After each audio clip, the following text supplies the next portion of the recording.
Welcome back to the Finsiders. Greg Likens here. Pleased to be joined in studio by Jarvis Juice Landry, wide receiver, kick returner for the Miami Dolphins. Jarvis, thanks for joining us. How you doing? I'm doing wonderful. Thanks for having me on. Yeah, good to have you here. And as we look back at the 2014 season, is it hard to believe that your rookie campaign has come to a close? Yeah, it went by as quickly as everybody said it would. And even though we had our ups and downs. I think that we did a lot of great things this year that allowed us to really set up and build a foundation for the years to come.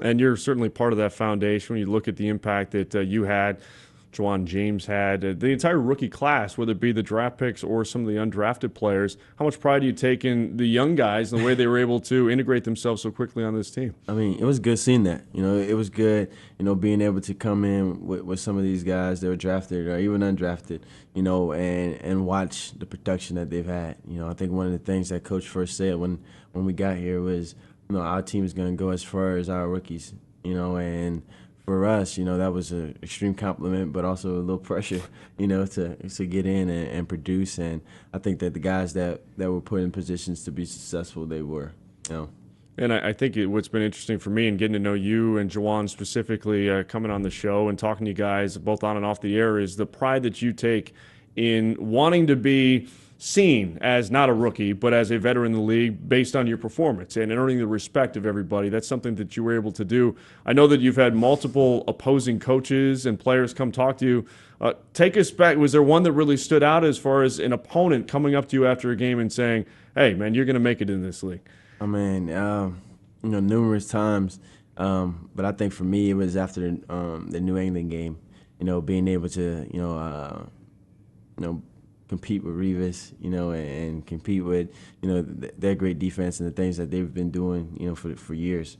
And after the game, being able to get compliments from Edelman and those guys and Amendola, and those guys to compliment me and my game, it really says a lot about point being trying to improve, yourself and your worth within the scheme of the team. And I think for me, that just allowed me to have a little more confidence. They just adding sprinkles to me, and I think that has helped me, play at such a high level. And in that game, 8 catches, 99 yards for you. That's certainly one of the games that stands out as far as your rookie season. What other games, when you look back at the campaign, do you say, oh, yeah, I remember that, and that was one that I really had fun in? Oh, man. Just about everyone. Just about everyone was fun, man. But I think if I had to pinpoint one, I think it'd be the Green Bay game. The Green Bay game. Despite a tough loss, I think for us offensively, it was like that time when we started to pick things up. We started to pick things up and carry our own weight for this team, and that transition through the rest of the season. And we all started to play better. Our chemistry showed to the world, and we became one of the best offenses in the league. And he scored your first touchdown in that game, so certainly memorable for you. Jarvis Landry, a wide receiver kick returner for the Dolphins, joining us here on the show. And I think one of the reasons the fans really got behind you early on is the fact that over the course of the season, you've shown a real will to get in the end zone, whereas some players might make a catch and then, okay, you're out close to the goal line. Right. But we saw against the Chargers, against the Bills, a couple of times that stand out in my mind where you wouldn't take no for an answer and you willed your way into the end zone. Take us back to those games and kind of your whole mentality when you get the ball in your hands. For me, Coach Laser always talks about maximizing your opportunities when they're given. He always talks about being able to catch the ball and get yards after catch. And not let the first guy tackle you. So I think my mindset the whole entire season was, every time I touch the ball, I'm going to score. I'm going to score. I'm going to get first down, something. And going into those games, like I think the Buffalo game also was one of those plays similar to the Chargers game that just for me personally, just trying to be selfless for the team and find something within to get in the end zone by any means. But definitely, I couldn't do it without the help of, Tannehill, finding me on some of those plays. Actually, it was the same play both times.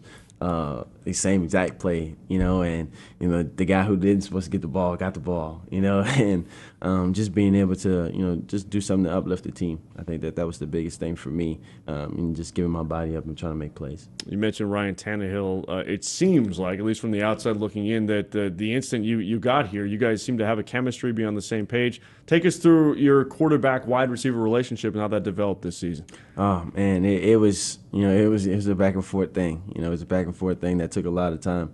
Obviously coming here, he had a year with Mike, Hart, been here, Charles. So me is kind of trying to get in where I fit in. But I can't say enough about his leadership and getting me after practice, getting me into the film room, teaching me stuff. Teaching me different things about coverages, about plays and concepts to beat certain coverages, and reads and hots and sights, which really allowed us to be on the same page a lot of times in games, which caused for me to have 8-9 catches a game, and that's one of the things that I can say about him that he's done for me, far as from the day I stepped in till the last game we played. All right, we've talked a lot about your exploits as a wide receiver. As a returner, take us to that aspect of the game, and from a special team standpoint, how would you value your season there? It's one of the things that I didn't really, foresee myself doing. And I don't say doing, but being real good at.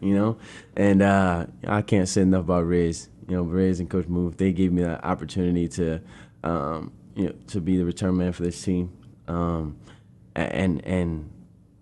the units that I was on, the guys were so selfless, man. It was crazy to see how guys were sacrificing themselves to try to get me to the end zone, and have meetings and break down things together as players and not without the coaches. I think it's the other 10 guys that made my return success so possible this year. Jarvis Landry, wide receiver, kick returner for the Miami Dolphins, joining us here on the Finsiders. And I have to mention this. You had 84 catches on the season, which extended. You had already set the record for a rookie in franchise history for most receptions. So you got to 84. That's the final number. How proud are you of that? And it's Dolphins organization. It has a storied history, but you have the most catches by a rookie in the history of this team. Oh, man. It's an honor.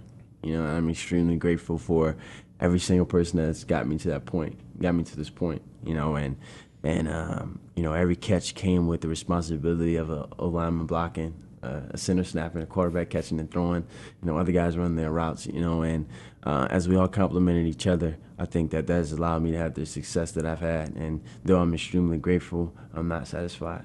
Well, that's probably my favorite part in getting to know you is that even though you've had success, you've always made it very clear that you can be better and you're striving to be better. So that leads to the next logical question. What's this offseason going to be like for you as you try to improve upon what you've already accomplished? Oh, man, it's going to be a lot of hard work. It's going to be a lot of hard work. And I think for me, it's having that same killer instinct to come back when we start up again and approach it like I was a rookie. Approach it with the same attitude that I got something to prove. That this offense has something to prove. This team has something to prove. And I think this offseason I'm going to train with that mindset, with that in mind, and get faster, get stronger, and get smarter in the game. Try to link up with some of the great wide receivers that's played this game, and just pick their brains. Do as much as I can to better myself, to help better this organization, this team, and this offense. Anyone in particular that you're looking forward to picking their brain in the offseason? I'm gonna bring anybody. Okay, all comers then. Yeah. Anybody, But of course, I've had the opportunity to work with Mike Irvin, Larry Fitzgerald, guys like that. Jerry Rice. I want to get in contact with Chris Carter. We talked for a while at the Rookie Symposium. So just guys that that have had success, but also been through things in their lifetime that can help me off the field also. Just trying to grow as a person and also get back into school.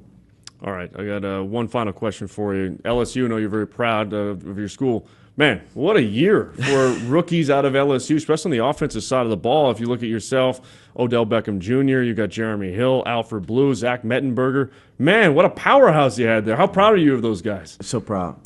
so proud. And if I had a vote to give to every one of them, I would. As far as anything that they've done, I'm not surprised by. I've always known their potential, and they've always known their potential, and I've known that even at LSU we had the coaching staff that pushed us as hard as we could be pushed, to reach our potential. And being here and seeing guys make the same plays or do what they did in practice so flawlessly in the game, it just makes me smile and makes me so proud to know that I pushed guys like Odell Beckham. I ran the same field with guys like Jeremy Hill and Alfred Blue. I caught passes from Zach Mettenberger, and countless others, that's played before and gonna play after. And that's one of the things that I'm proud to be, a LSU Tiger. For sure. And you guys are making the school proud with what you accomplished in this 2014 season. Jarvis, Dolphins fans, really happy to have you here. Thanks so much for being kind with your time here on the Finsiders, and good luck this offseason as you put in that hard work. Thank you. God bless.